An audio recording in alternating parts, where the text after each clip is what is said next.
ഈ ക്വസ്റ്റ്യൻ നമ്മുടെ ഡിഗ്രി പ്രിലിംസിന് വന്ന ക്വസ്റ്റ്യനാണ് 2024. അപ്പോൾ സർക്കാർ ഇന്ത്യയിൽ ഇൻഷുറൻസ് റെഗുലേറ്ററി അതോറിറ്റി നടപ്പിലാക്കിയത് ഏത് പഞ്ചവത്സര പദ്ധതി കാലത്താണ്? നമുക്കറിയാം 9ാം പഞ്ചവത്സര കാലത്താണ്. അപ്പോൾ അത് ഇൻഷുറൻസ് റെഗുലേറ്ററി അതോറിറ്റി 9ാം പഞ്ചവത്സര പദ്ധതി. അപ്പോൾ 9ാം പഞ്ചവത്സര പദ്ധതിയെക്കുറിച്ച് കുറച്ച് കാര്യങ്ങൾ നോക്കാം. അതിൻ്റെ കാലഘട്ടം എപ്പോഴായിരുന്നു? 97 മുതൽ 2002 വരെ.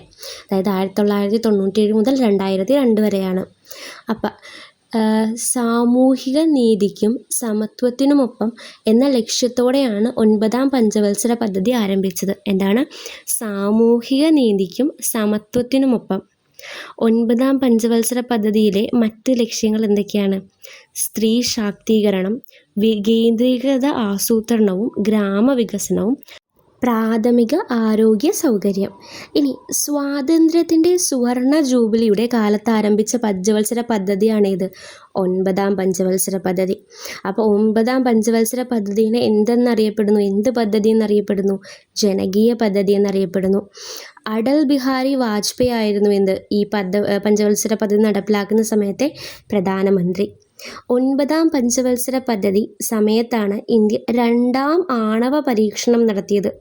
നമ്മുടെ 2ാം ആണവ പരീക്ഷണം നടത്തിയ വർഷം 1998.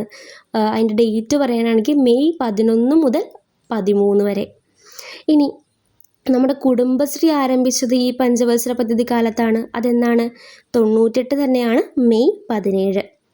ഇനി 9ാം പഞ്ചവത്സര പദ്ധതി കാലത്ത് നടന്ന ഒരു പ്രധാന യുദ്ധം നമ്മൾ 99 ഏതാണ്? കാർഗിൽ യുദ്ധമാണ്.